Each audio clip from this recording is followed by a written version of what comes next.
This is a documentary on YouTube that came up in my feed, and I was like, this is a fucking good documentary.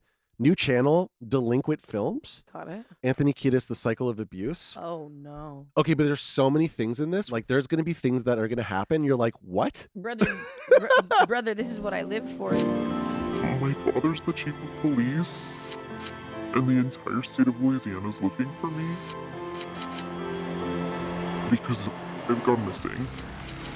Do you like the slow-mo Californication vibe? Yeah. Musically? No. This is much music. I remember this era. Anthony Kiedis. So uncomfortable. One of the most we're famous basically and gonna be- we're successful gonna talk about how he's frontman a of pedo. all time. That's part of it, but that's... Is that the surface level, the iceberg? You want to go through the whole thing, right? Yeah. Oh, okay. Is it going to be dark? Of course it's going to be dark. You said you wanted fucked up shit. Yeah, okay. He went from I'm just being honest, homeless to performing at sold-out crowds and creating multi-platinum albums. That sucked.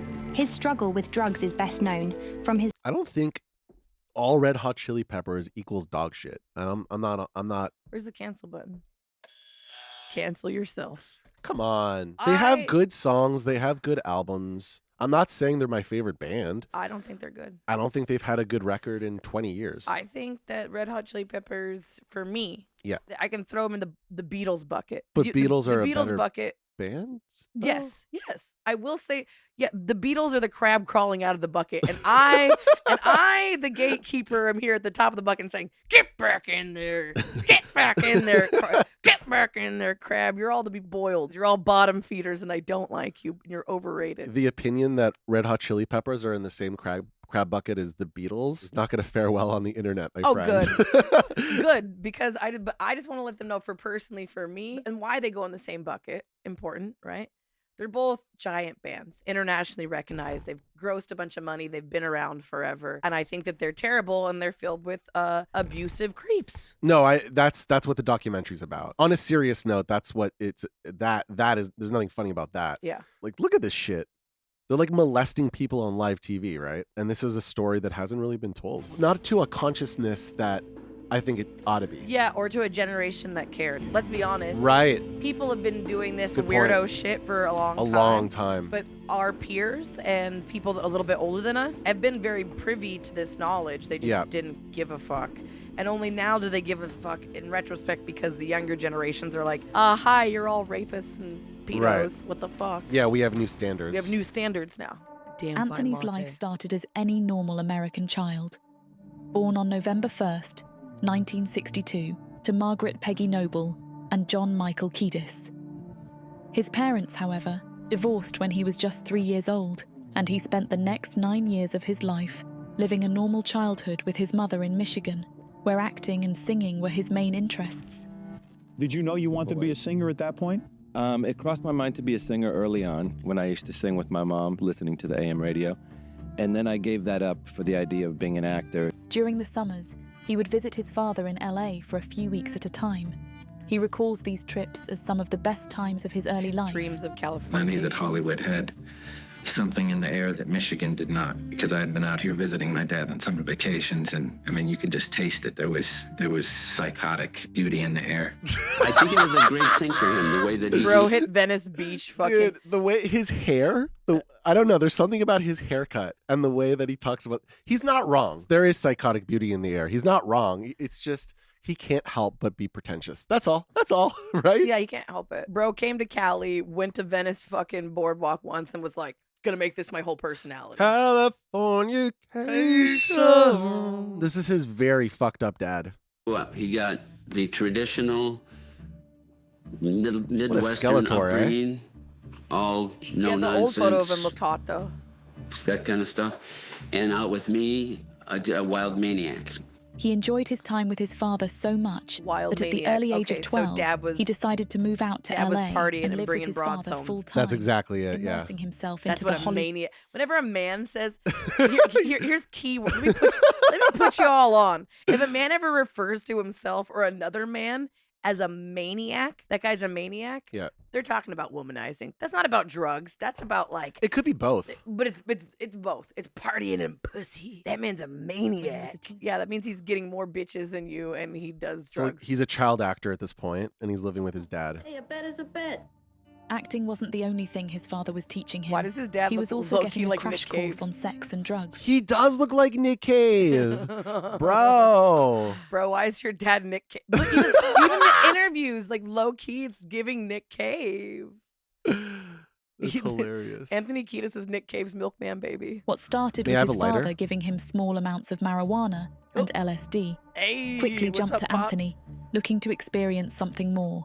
And with his father's party boy lifestyle, access to these harder drugs was readily available. I started dabbling with, see that? with heroin when I was 14. That's the first time I That tried was a it. good catch. And it was kind of by accident, actually. I thought it was cocaine, and it was white, and it was sitting on a table. So I went and did it, and I got high, and I liked it very much. You know, I thought it was a beautiful feeling. Not only was Anthony using what a hard drugs at a very early wild trip, though. And Reminds there's- me of Courtney Love and her relationship with her father. But he gave her LSD apparently when she was 5, which is child abuse, obviously. Drugs. I started smoking pot with my dad when I was 14. Yeah, Which exactly. is similar to you, right? Yeah, yeah. Why is it that all party dads, as soon as you get your first like nocturnal emission or period, they're like, pretty much a man now. Start doing drugs. And you're like, no, my fucking frontal cortex, my frontal lobe has not developed. It's like, I fucked a broad last night. Dad, don't talk about you fucking a broad. I don't want to think about that. You're ruining my fucking life. And then you're like, they're like, all right, well, you can have a beer. And then you like get to sneak 3 beers back to your friend's pad with some weed. And you're like, maybe hanging out at dad's is kind of cool. Yeah, and then his goon who lives in the basement is like, hey, you want to try an 8-ball? And you're like, I'm 15, bro. You're like, maybe not now. Being parentified. We were all up at the Rainbow. I was as high as a little kite on a Quaalude, and I got up the courage to write my father a note. I know this is your girlfriend, but I'm pretty much sure she's up for the task. So if it's okay with you, 12, can you arrange a or- situation right? where I end up having sex with Kimberly, his current girlfriend, tonight? He brokered the deal with a flash. 12, 13, whatever. She was game. So we went back to the house and he said, okay, there's the bed, there's the girl. Do what you will. I was nervous enough as it was, but Kimberly did everything. This is in his book. She guided Anthony me the whole Kiedis' way book. and was very loving and gentle, and it was all pretty natural. I can't remember if it lasted 5 minutes or an hour. It was just a blurry, hazy, sexy Pause. moment. It was a Pause, it was a pause. hazy, sexy moment, Buttons. When being assaulted by the older woman. Also, Right. this is about reading between the lines with men and the way they talk. I don't know if it lasted 5 minutes or an hour. Yeah, yes, you know whether it lasted. But it was a 5 minutes. beautiful, blurry, Blurry, sexy. Brother, that was 3.5 minutes, and your 14-year-old ass nutted and was like, that felt like an eternity because I was terrified. Brother, shut the fuck up. I don't know if it was 5 minutes or an hour. Once again, he's being pretentious and overly flowery with his language. Also, your dad's girlfriend was at least 18, right? We I don't know. we don't know That's- anything. Okay, we don't know anything, but I don't want to know. Okay, Innocence Lost. That's the chapter we're on. However, it wasn't all souring in LA, as he had kept up his studies, becoming a grade A student, and his father would often buy him books, truly investing in his son's education. And soon he would attend Fairfax High School, where he would meet some friends that would forever change the trajectory of his life. I first met him, I had a kid in a headlock, and I was like, I'm gonna kill you. And I went to Flea and I said, you know, if you lay another hand on him, I'm gonna have to rough you up.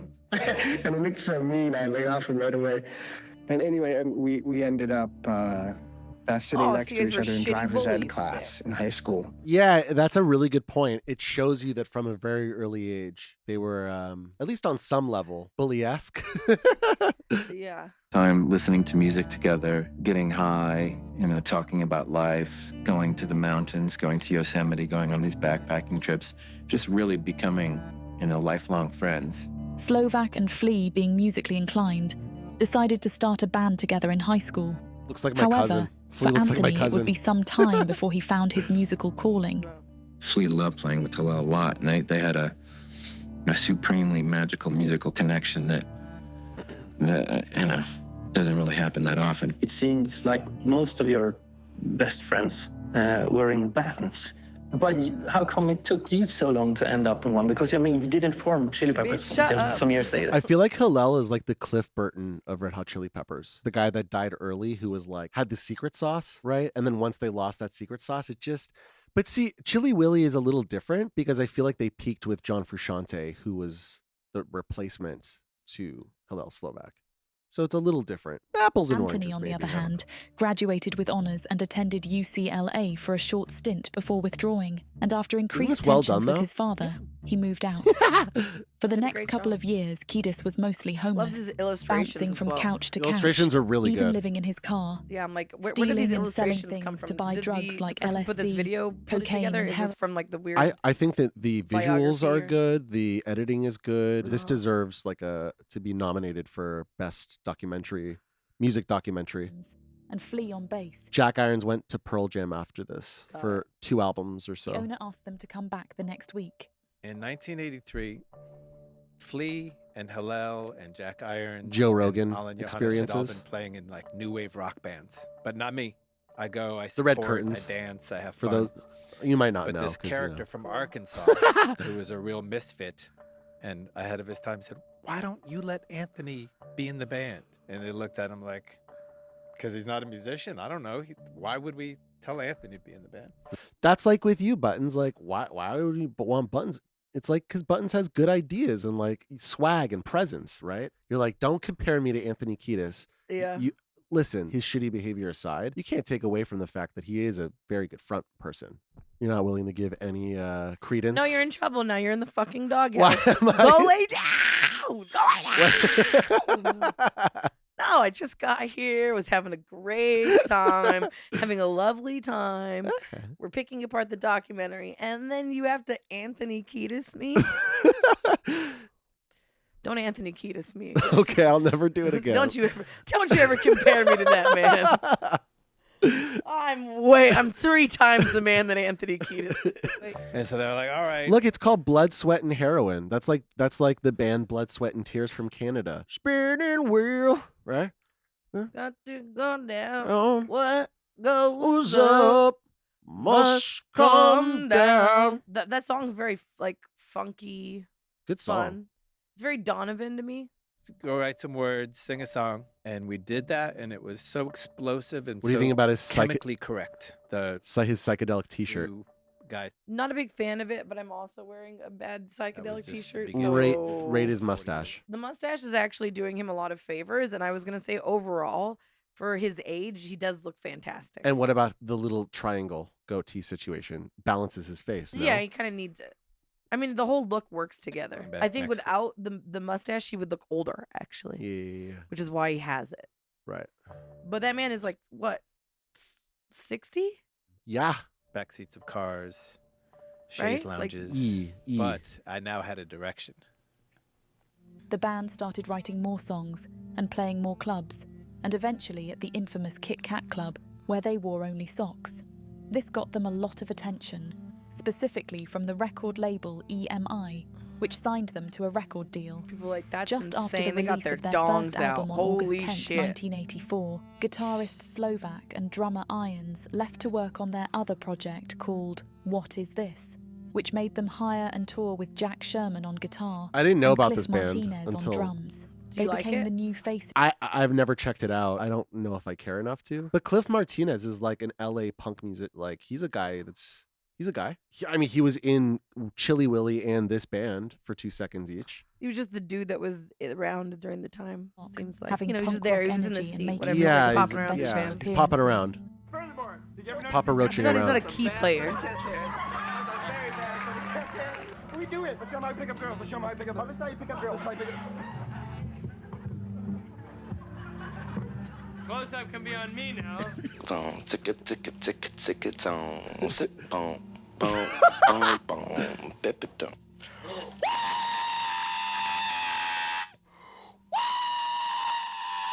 At the conclusion of their first tour, they fired Sherman, and Slovak rejoined the band. For their next album, they reached out to a known artist at the time, George Clinton. All right. Amen. Yes, amen. This is where I wanted to segue do just a little side. I didn't know until Are we having a Parliament palate cleanser? something like that. Okay. I didn't know until I watched this documentary that George Clinton and George S. Clinton were two different people. So I always assumed that this George Clinton wrote Mortal Kombat theme. Dun, dun, dun. Like I don't know what I was thinking, that this guy Yeah. You thought that was the same guy? just had like a music score, like late era period of his career where he's just chilling at home making electronic music with fucking Trent Reznor or some shit. I don't know what I was thinking, but I looked it up and I was like, okay, so obviously this is George Clinton, right? This is his solo work. Of course, you can go check out his Funkadelic work, and then of course you can check out his Parliament work. But the point is that George S. Clinton is a different man. This is the Mortal Kombat man. Buttons. I don't know who told me this untruth, this mistruth. Someone sprouted this seed in my head years ago. And so just stuck there. And it fucking stuck there. Is it like mine and Keith's Chumbawamba crass crossover? Yeah. Like somebody just told us that when we were like 16, and Yeah. we were like, we just went goop, Goop. goop, took it as gospel. and we Since just- the late 90s, I thought George fucking Funky Clinton, man, he wrote the fucking Mortal Kombat. And of course he didn't. That's an insane thing to think. So anyway, George Clinton is a genius. George S. Clinton is a good scholar, and a a scho- gentleman, a gentleman and a scholar. Exactly. Very sick. Yeah, very sick. Definitely no George Clinton though. No. So, anyways, Atomic Dog, all-time pump favorite. PRs. They went to record in George's studio called United Sound, an old brick building in the inner city of Detroit. But before they would record the album, they would move into George's home to start producing it. Oh yeah, my boys Flea and Anthony, you know what I'm saying? They was funky a long time. They was funky with my son, out here in LA before they came to Detroit. So when they came there and stayed out of my house, I said, okay, it's gonna be, next time funk come around, it's gonna be with some white group somewhere. So wait, they stayed at your crib? They was About hanging a out? month. My wife was gone, and we got up in there. And we clowned for about a month. They had little girls over there had to like, no, y'all can't do that, Yeah, they had little girls over there had to like, no, y'all can't do that, Yeah, What? Yeah, what's he saying? No, y'all can't have the little girls. Get mama. Get mama over here. Kiedis became sick from what he thought was food poisoning. Buttons. He's saying they had them little girls over there. Oof. Talking about, okay, they were in there for a month, everybody's partying, and they were bringing over the huz. But in this case, the huz were underage little girls. Oof. Ain't nobody refer to little girls unless they're little, right? Because we're always trying to objectify and sexualize women and say that they're fast and they're grown. So if somebody is saying little girl, that's a little girl. Once again, creepy. Reading through the lines here with the language being used, that's just straightforward, and that's why they But was repeated actually heroin withdrawal. To treat his withdrawal and continue producing lyrics, he used copious amounts of cocaine It's like to Davey get Havoc through. in that shot. During the recording of the From album, AFI? they used so much cocaine that they became That's all I behind in get, one payments eyeball? to Clinton's drug Oh, dealer. shit. Eventually having to add the drug dealer's vocals to one of the tracks they were recording to pacify his anger. Right That's before the incredible. end of recording his vocals, Kiedis decided to go sober for 2 weeks. He described the experience as, quote, deciding to be celibate when you're living in a brothel. He kicked the habit not because of sobriety, but because, quote, I realised it was harder to sing when you've got coke dripping down the back of your throat. Facts. They began Truly. a grueling tour starting in 1985. Worst drug for your vocal cords which would push imaginable. Kiedis and Slovak Makes it even deeper worse if into you're their drug drinking as well. habits. Yeah. In early Terrible. And because if you're doing 1986, those two things, EMI you tell me gave you're the not going to Chili knock back a Peppers couple of $5,000 ciggies? to record a demo I tape love for a their drunk third album, ciggy. The Uplift Mofo Party Plan. I think this is Much Music again. Well, they look like the most annoying men in the world to do the coke with. producer, I'm not going to lie. This was the next part where I was like, we didn't know. This is fucking that's the dude from Pill, from Public Image Limited, who was like strung out with Johnny Rotten. This was the guitarist. What's his name? Public Image Limited. The guitarist doing heroin with Johnny fucking Rotten. Keith Levine. Yeah. Fuck him. Keith Levine produced their third album, and most of the money that they were given to record the album with him was spent on drugs. They also fired Martinez, causing So it's just like, obviously, I never thought about what Keith Levine did after his heroin-y Public Image Limited album. I don't know. I just assumed he faded into obscurity. Apparently, he was producing Red Hot Chili Peppers album, kind of. And partying, yeah. Didn't have the same drive or desire to come up with ideas or lyrics, and appeared at rehearsal, quote, literally asleep. They tried to reach out to a prominent producer at the time to produce the album, Rick Rubin, but he declined because of their known drug habits, of which Kiedis was briefly fired for.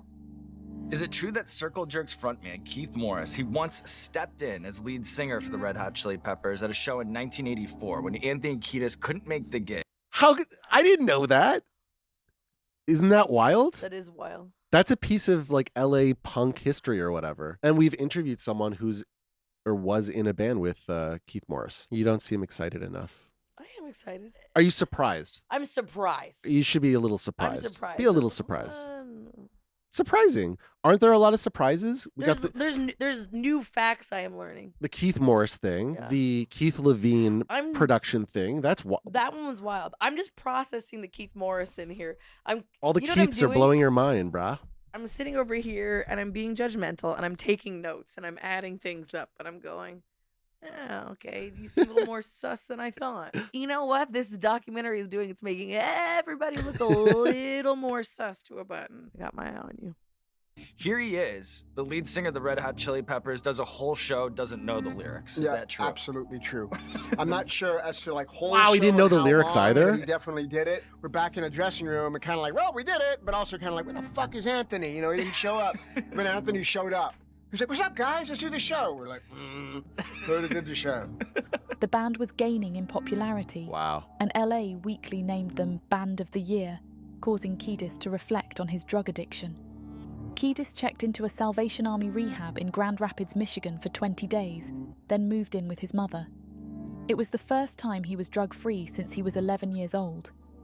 After getting sober, he felt a, quote, whole new wave of enthusiasm, and furiously began writing on the flight home to LA. After 50 days of sobriety, Kiedis decided the best way to celebrate would be to take drugs again, which led him back down the path of addiction.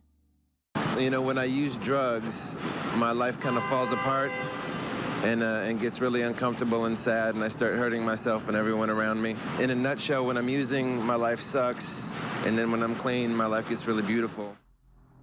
During recording sessions for their upcoming album, Kiedis would disappear for days at a time seeking drugs. Producer Michael Beinhorn recalled that, quote, there were points in pre-production. This is the album where the song, there's an instrumental that's sampled that became the sample for Butterfly by Crazy Town. They began recording their third album. Yeah. Exactly. Come my lady, come my lady, you're my butterfly. Oh, maybe. Sorry, I jumped the gun. We're still on album 3, on the apparently. Billboard 200. This was the Keith Levine produced one, I think. Yeah, this is still album 3.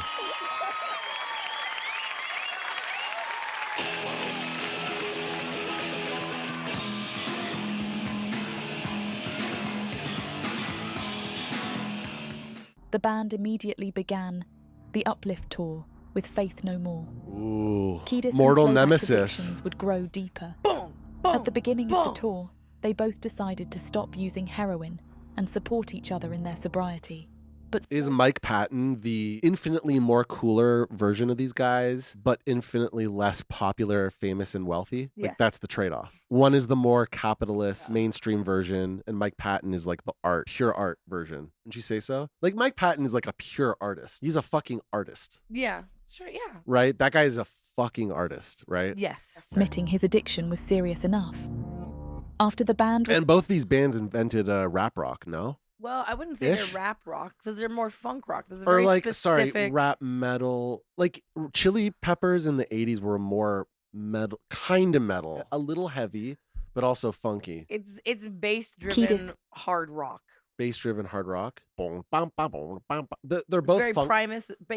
Primus is also bass-driven hard rock. I think Primus is after. Yeah. Both these bands. Yeah, they started in the 80s, but didn't release their first album until 1990. Whereas Chili Peppers also started in 83 and then started releasing music in 83 kind of vibe. Yeah, but they were they're just party boy jocks. They were just, launching it out there. Yeah. Just flinging their turds. They're definitely flinging their turds a lot during this is their turd flinging era. I'm not a Primus fan, but I don't know, musically I think that Primus is better. Than Chili Peppers and Faith No More, or I would say Primus and Faith No More. Maybe I like Primus the best. I think Primus is more proggy, wouldn't you say? Yeah. And I think that's what I like about it. I don't like the common man's, I'm a big rocker, I'm a funky guy, trying to hang out, and I'm trying to be fly. Right. I don't like that shit. They're now on to John Frusciante, Mother's Milk. Chad Smith also enters. So half the band is a new band. Chad Smith, John Frusciante.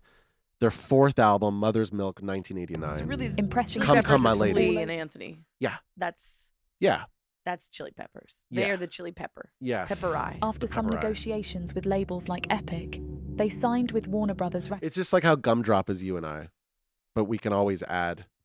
Add and drop. Could add and drop. Signed on to record their next album. But Chili Peppers is always a 4-piece. They always identify as a 4-piece. Was a surprising True, success. because they're trying to do the Beatles thing, right? Yeah. Well, what do you think about her mushroom cut? I had a similar haircut. Well, I'm gonna say right now it's working for her. Wouldn't work for me. Yeah. Wouldn't like it on a lot of other humans. That's Right. what I'll say about that. So right now they're now working on Blood Sugar Sex Magic with Richard Rubin. Which is the album that is. See, look, he's on the couch. He's vibing it out with all the candles and shit. Yeah. And they're supposed to be clean, right? They're supposed to be good, well behaved. Yeah. But now they're going to get into some of the more sexist themes behind the lyrics, which honestly I never even considered until I saw Heroin this. and cocaine. Kiedis began to write lyrics about sexual innuendos, anguish, and self-mutilation. He shared a short poem he had written to Rubin, which would eventually become Under the Bridge. To this day, Great. most people That's know that this song is about drugs But lyrically, and about Kiedis's low that's a points great in song. his life. I will say. But what is not commonly known is that this was a true story. Under the bridge downtown is where I drew some blood. Under the bridge downtown, forgot about my love. Under the bridge downtown, I could not get enough. Under the bridge downtown, I gave my life away. And what that was referring to was a point in time about 5 years ago when I had nothing in my life. I had no friends or places to live or automobiles or relationships with my family, and all I had was this connection of mine named Mario, who was a Mexican mafia ex-convict, and he and I would stroll the streets of downtown looking for our next score. And on one particular afternoon, it was very hot in the middle of summer, and I'd been up for days, and he and I found what we were looking for, and we went to this bridge that was downtown in the middle of Los Angeles in this ghetto, and it was a freeway bridge, and there was a little passageway that you had to go to get under the bridge, and only certain members of this Mexican gang, which were all ex-convicts, were allowed to go in there. And the reason that they let me in is because this guy Mario said that I was going out with his sister, which was a lie, just so we could go in there and do what it is we wanted to do, which was to use these particular drugs we had just gotten. And that always sticks in my brain as a low point in my life, basically, about as low as I could get. One of the album's why tracks, do you talk about it like Breaking the such a Girl, fucking was written about Kiedis's square? constant shifting romantic relationships, and that he feared he would be walking in his father's footsteps. The track, So Psycho Sexy, Kiedis wrote to be an exaggerated sexual version of himself. Someone who could get any woman and do anything he pleased to them. I Could Have Lied was written about the Irish singer Sinead O'Connor that Kiedis had a brief relationship with. On September 24th, 1991, Blood Sugar Sex Magic was released, the same day as Nirvana's Nevermind. Wow. It peaked at number 3 on the Billboard Top 200. Those two albums came and out has the since same gone day. 7 times platinum and sold 13 million copies worldwide. Their first single being Give It Away, followed by Under the Bridge. They began touring with Nirvana, Smashing Pumpkins, and Pearl Jam. This was the first time that the audience would sing their songs back to them during performances. This rise to fame would begin to trouble guitarist Frusciante. I have the same guitar. He was not accustomed to all what fame meant. This is when he began to experiment with heroin. He became disconnected with his bandmates, struggling with performances. Right before their performance on stage in Tokyo, Frusciante refused to come on stage. Kiedis eventually That's a convinced problem. him to finish the performance, and Frusciante quit the band right after the show. He left for home struggling with his heroin addiction. The Red Hot Chili Peppers fame began to reach new heights. As they searched for a new guitarist, they appeared on the Grammys with one of their original producers, George Clinton. They eventually hired Dave Navarro, Satan! formerly of Jane's Addiction, Damien. who, at the time, was also a heavy heroin user. Oh, that's good. You know, as fate would have it, we were You're like, perfect. We all offered, fucking love by the doing gods of heroin. music, Sick. this beautiful Sick. person, this beautiful guitar player, this extraordinary individual, Dave Navarro, to come in and sort of, rekindle. Do you know the 3 members of Jane's Addiction that are going to continue working on music are Dave Navarro, Stephen Perkins, and don't remember the other guy, but minus Perry Farrell is the point. They're going forward without him. Stop. Stop? You don't think they should make music without him? I don't think they should call it Jane's Addiction. Jewish Ken doll causing drama for everyone? No, they're not going to call it Jane's Addiction. They're just gonna make music. Yeah. I don't. No, they're not going to call it Jane's Addiction. They can't. No, they can't do that. So, Legally, I don't think they can, right? Because yeah, no, I'm not suggesting Perry's they in would. deep. Perry's in deep. It's his band. It's his band. It's his band. No. They would call it something else. Okay. Yeah. And what we discovered is it doesn't matter how great of a musician you get, if the chemistry isn't, sent from God, you might not have the magic. Yeah. And we've really come to learn the value. He's describing why they had to fire Dave Navarro and bring Frusciante back. Different. Look at that hat. Personalities were all. Look at that fucking hat. I don't like that hat. Oh, do you know I once saw Chad Smith drunk by the pool of a hotel? He was loud. That Anthony experimented with drugs. I mean, Anthony Kiedis can be found anywhere in Malibu, just being an asshole, usually floating Yeah. around. He doesn't usually leave. Well, I guess with the fires, probably. And you would just go check into a hotel. We wouldn't know where he is. Which you can relate to, of course. Which I can completely relate to, and I've done that many times myself. So many times we didn't know if we had a singer, we didn't know if he was alive, we didn't know what we were doing, we were held up for months, very inconvenienced, blah, blah, blah, blah, blah. That's what happens when you're in this business and you work with people on drugs. I've been through it before. It's I wild. hate to say it, but it's kind of They like just don't have the rock right star dedication tax. because I feel like all the punk rockers I know, they could go out for a nice, lovely smoke of crack at night, and they're gonna go get their practice. They can get shit. They are go-getters. They can get shit done. They're not going on a drug bender and not showing up to practice. Little crack. Little bass guitar. Yeah, exactly. Poison idea. We knew what our pick your mistakes king. were. We knew that we still loved each other, and That's that good. That's positive. Love. we were still connected, and we just I went support for it. connection. It's like a Frusciante rejoined, and the band went into the studio to produce their 7th album, Californication. Since his relapse from the dental procedure, Kiedis has been sober to this day. But what kind of trouble has he gotten into? Anthony's life was never short on chaos, whether he was causing it or inadvertently getting caught up in it.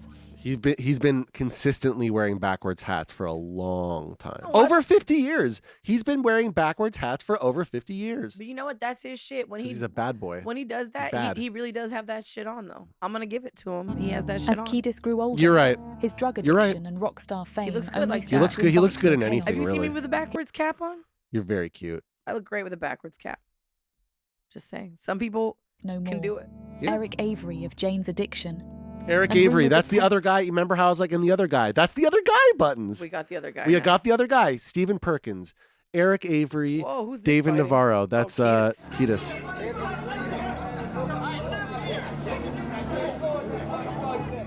And thrown out of an NBA game in 2018. They're bringing him off. Anthony was just starting to scream, screaming profanities at Chris Paul. Chris Paul nearly lunged at him, but didn't. And then an assistant coach from the Rockets came and started screaming at Anthony, "You shut up!" And Anthony started screaming at them too, and then the Red Jackets With just his came little- and took him out. With his It little was an fucking emotional hipster moment, outfit on. Yeah, that fucking vest. What is he in the hives? What is he? Hate to say I told you so. What is he in a Swedish garage rock band? I was a torn why up is he From got- the early 2000s? Why has he got a power I'm pop sure look Flea mixed would- with a fedora? Yeah, why is he Green Day post 2008 meets Why is he just like Ellen DeGeneres? The fuck is that about? Oh wow. He looks like a caterer. That's the whole thing. Yep. That's it. Well, I'm LD and I want to free him from the fucking sexual element that often crossed the line. In 1989, during the band's Mother's Milk tour, Kiedis was convicted of sexual battery after a show at George Mason University. According to the accusation, he exposed himself and forced a woman to touch his penis against her wishes. Kiedis was also convicted of indecent exposure and was fined $1,000 for each misdemeanor. Like, I feel like this stuff has been whitewashed. I don't. We as the public don't know this, right? I think the indecent exposure thing was talked about, but I don't think the forcing of because I think it was kind of played off as like, look at his quote. Speaking for my band and for myself, we're all very friendly people who would never want to hurt anyone or make people uncomfortable. That just seems like cope. I mean, that's what everybody would say, of course. Of right? course, yeah. In 1990, Flea and Chad Smith were arrested on charges of battery in Daytona Beach, Florida, during a spring break performance for MTV. Yeah, this one's weird. The incident involved Flea picking up a 20-year-old woman and throwing her into the sand, while Smith forcibly removed her bathing suit and slapped her buttocks. Flea allegedly demanded that she perform oral sex on him before both he and Smith were removed by security. We've been unfortunate for both of us to have lawsuits and stuff, and unfortunate, brother. I know y'all that, tried to fucking what? How is that like a playful like, ha, bitch? You threw a woman in the sand and ripped off her bikini, and then said suck my dick, and then you wonder why that might be a lawsuit. This one was pretty shocking. I never heard of this before. Which again, my point. This proves my point. I've been listening. I've been consciously aware of Red Hot Chili Peppers since the late '80s because my brother listened to them. What's happening right here? When she was slammed to the ground by one of them. The other bruise she sustained to her leg when the other member tried to rip off her bathing suit. And again, another sexualized incident happened that same year involving a record executive. In a 2016 essay, former Epic Records executive Julie Farman detailed how two members of the Chili Peppers harassed her in the company's storage room in 1990. At first, I refused to even go to a meeting with the band. The A&R guy was a friend, though, and after an hour of talking about it, I reluctantly agreed to attend. At the meeting, I did a credible impression of a person who didn't think the Chili Peppers were assholes or that their music was completely fucking horrible. Wow. I talked enthusiastically about strategy, artist development, and press campaigns, and I presented ideas on further establishing their image. None of them involved wearing socks on their dicks. Afterwards, I took two of the Chili Peppers to the storage room where we kept the box sets and CDs. As we looked in the cabinet, they pressed up against me and told me about all of the ways we could make a super sexy sandwich. At first, I thought they were joking. When I realized they weren't, I ran from the storage room to my office, where I closed my door, sat down at my desk, and cried. I was humiliated and weirdly ashamed, and embarrassed that I was humiliated and weirdly ashamed. Like, obviously, I didn't know there about was this far story, worse going on in the music industry at the time. No one knows about this. And I thought I was a badass. Being a victim didn't fit my self-perception. While these incidents involving adult women are disturbing enough, it is Kiedis' actions with underage girls that are truly reprehensible. Brother. Music to me is heavily related to sex. It sounds like your heart pounding when you're having sex, or like the skin slapping. Anthony's hedonism doesn't end with his past substance abuse. Honestly, Red Hot Chili Peppers does sound like balls slapping on ass. It is a ball slapping on ass kind of band. Yeah, you're right. It's very rhythmic. This is And also that's what I don't like about This is much music. I can say as a Canadian, I know the set. I know what that shit looked like. This is much music. This is very creepy. Anthony hypersexualizing women. I remember her as a host from the early next song, if every girl within distance who happens to be menstruating with a tampon, could you please remove the tampon from your menstruating vagina and toss it onto the stage? Is that like some Gigi Allen level shit of gross? That's freaky. It is freaky shiziki for sure. That's freaky nasty.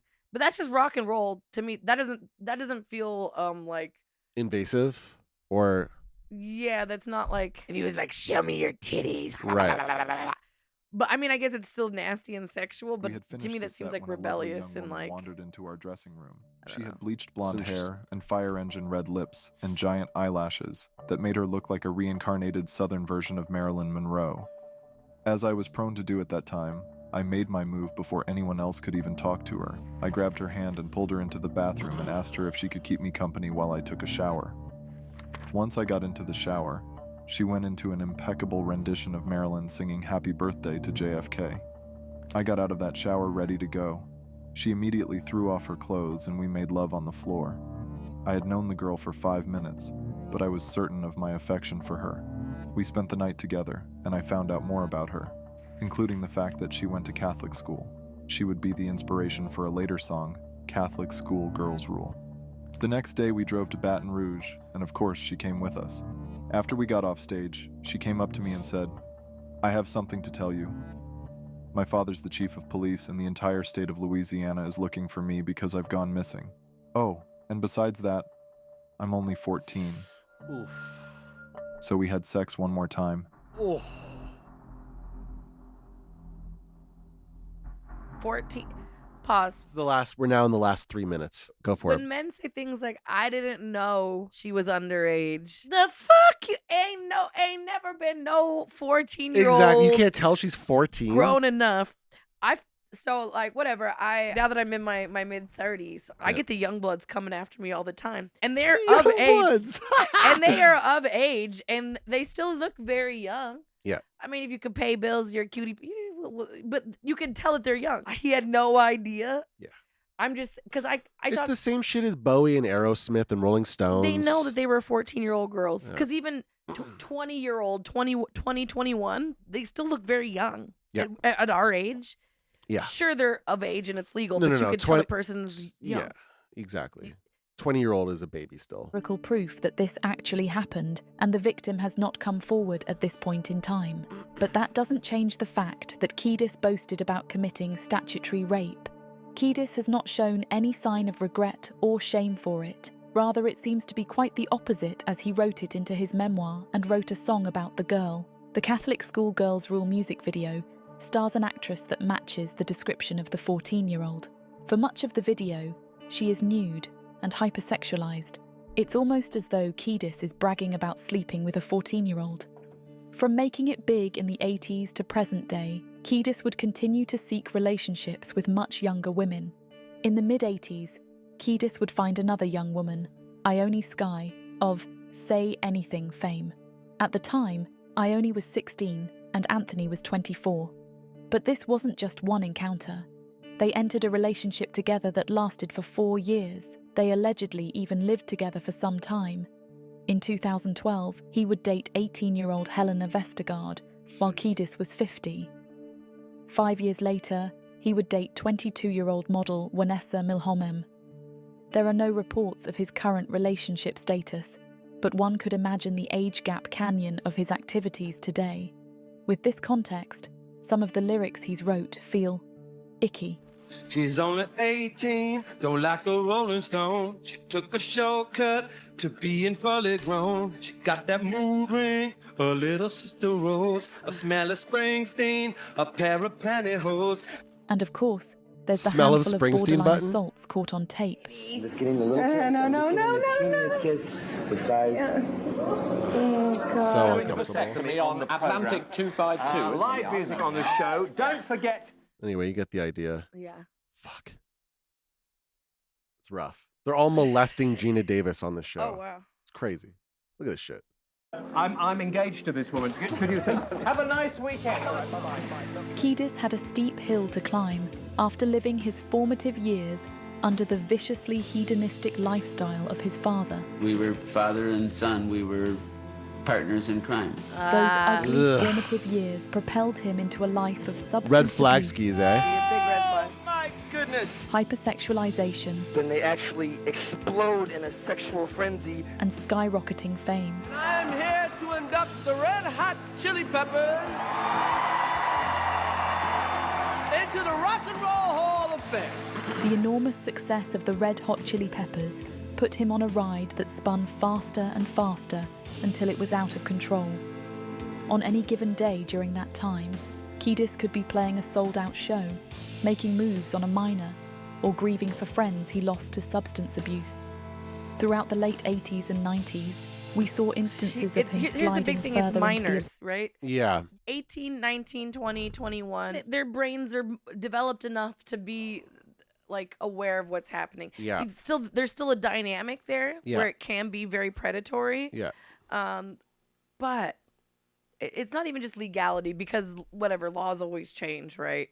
But they're definitely more there, right? They have more of a sense of self. They're established. They're young adults. Mm-hmm. It could be weird. It could be uncomfy. But I'm like, okay, whatever. They're making their decisions. Y'all got some freaky age play going on in the bedroom. Teach their own, adults. But a 50-year-old man with like a 16-year, come on now. The 14-year-old thing where you took the girl out of state, like across state lines. Yeah, and quote unquote made love to her. And then you're like, oh, you're 14? Well, we already did it. Let's do it again. Hey, it's your favorite hot dad on the internet, Rick Beato. Oh, I love it.